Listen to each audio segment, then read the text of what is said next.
This is the story of Corduroy. Once, there was a little brown bear in green corduroy overalls. His name was Corduroy. He lived in the toy department of a big department store. Every day, boys and girls and mothers and fathers, grandmas and grandpas, cousins and aunts and uncles came and went through the toy department. And there they bought dolls and puzzles and games and books and blocks and other stuffed animals. But no one seemed to want a small brown bear in green corduroy overalls. And then, one day, Corduroy looked down from his shelf, and there, standing in front of him, was a little girl with big brown eyes and soft chocolate skin. "Oh, Mama, look at this little bear. He's just the bear I've always wanted." The little girl's mother came up behind her and put her hands on the little girl's shoulders, and she too looked up at Corduroy. "Oh, Lisa, he is cute. But you know, I've already spent too much money today. I can't afford to buy him for you." "And look," said Lisa's mother, "he's not quite new. He's missing a button on his shoulder strap." Sadly, Lisa and her mother left the toy department, and Corduroy looked down at his shoulder. "Oh my," said Corduroy, "I didn't know I was missing a button. I'm going to have to go look for it." And that's exactly what he did. That night, after all the customers and salespeople had gone home, Corduroy climbed down from his shelf and began looking all over the toy department for his lost button.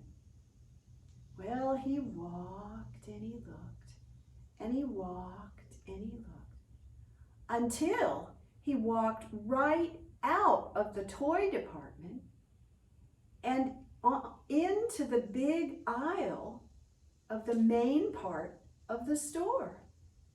He walked and he looked, and he walked and he looked, until suddenly he felt himself going up and up.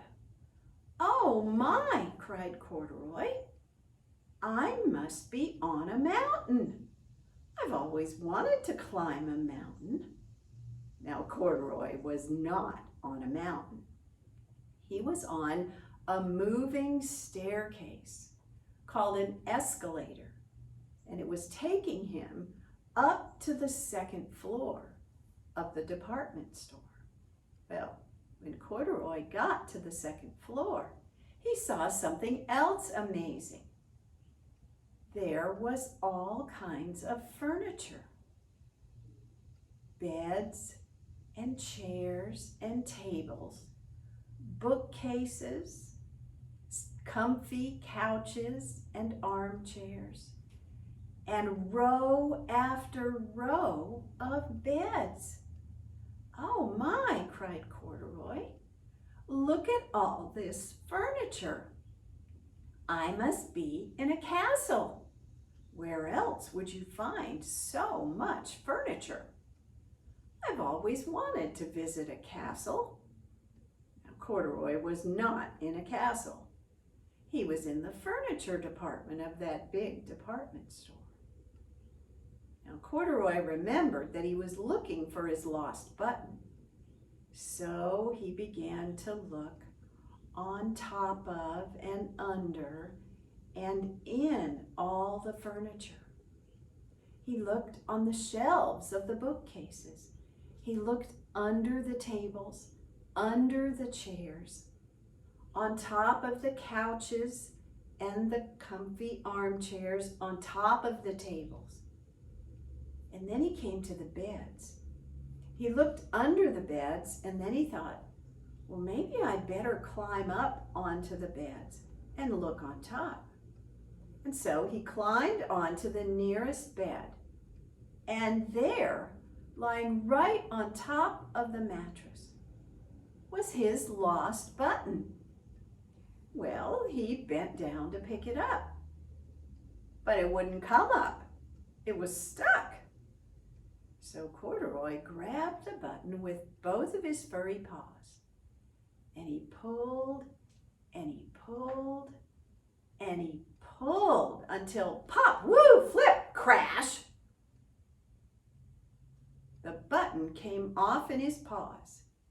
He did a double backflip off the bed and knocked over a tall standing lamp.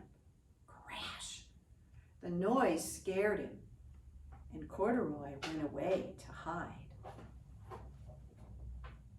Now Corduroy did not know that he was not alone in that big store.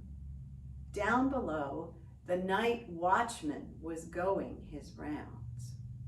When he heard that crash from upstairs, he hurried up the escalator to the second floor.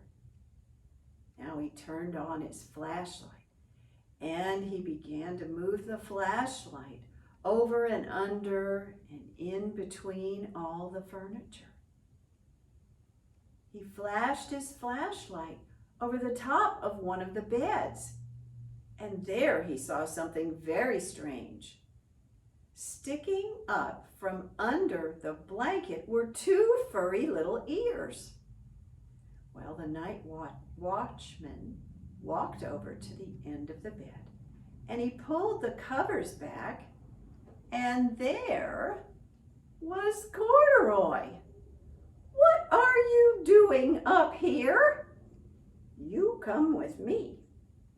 So the night watchman tucked Corduroy under his arm and rode back down the escalator with him.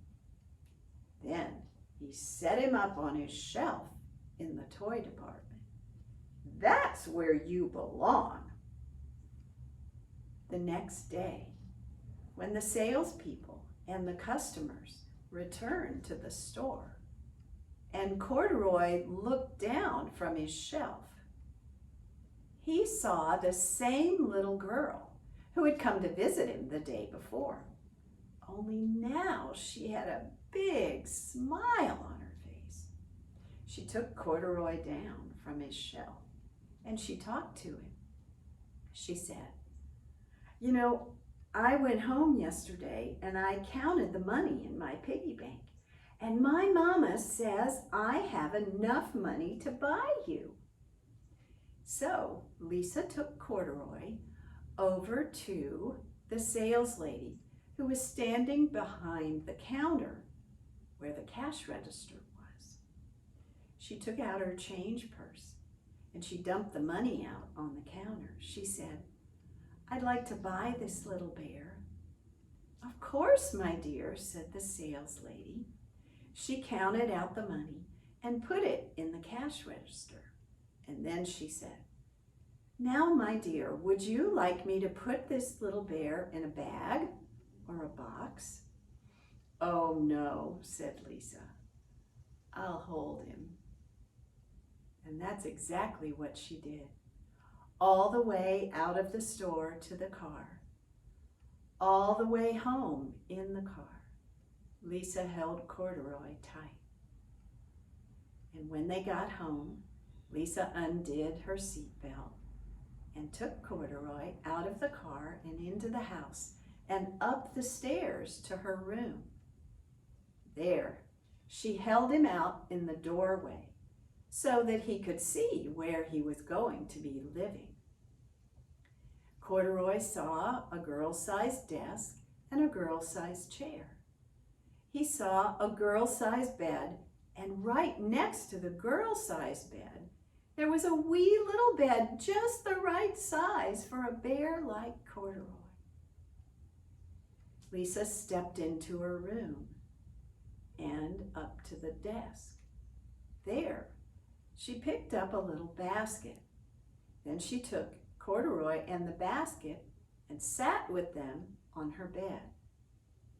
She set Corduroy in her lap, and she put the basket on her knees. Then she opened the basket and began to look for the things that she would need to fix Corduroy's shoulder strap. The first thing she pulled out was a spool of green thread. Then she took out a pin cushion with pins and needles. Then she took out a small pair of sewing scissors. And finally, she looked for one last thing.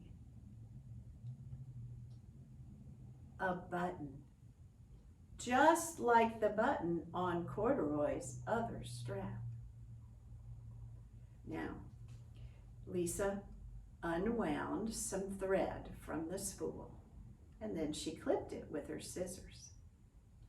She took a needle from the pin cushion and wetted one end of the thread and threaded the needle. She pulled the thread halfway through, and then she tied a knot in the end of the thread. She put the needle back in the pin cushion, and then she picked up that other button, and she set it on Corduroy's strap.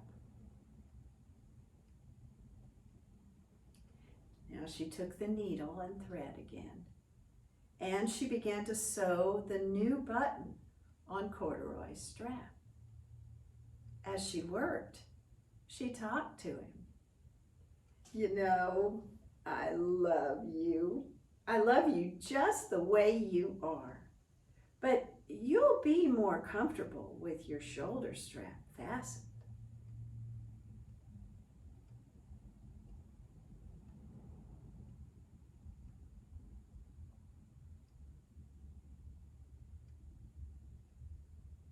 There, she said, and she stuck the needle back in the pin cushion. She took the scissors and clipped the thread, and Corduroy's strap was fixed. Now Lisa gave Corduroy a big hug. You must be a friend, said Corduroy. I've always wanted a friend. So have I, said Lisa. And that's the story of Corduroy.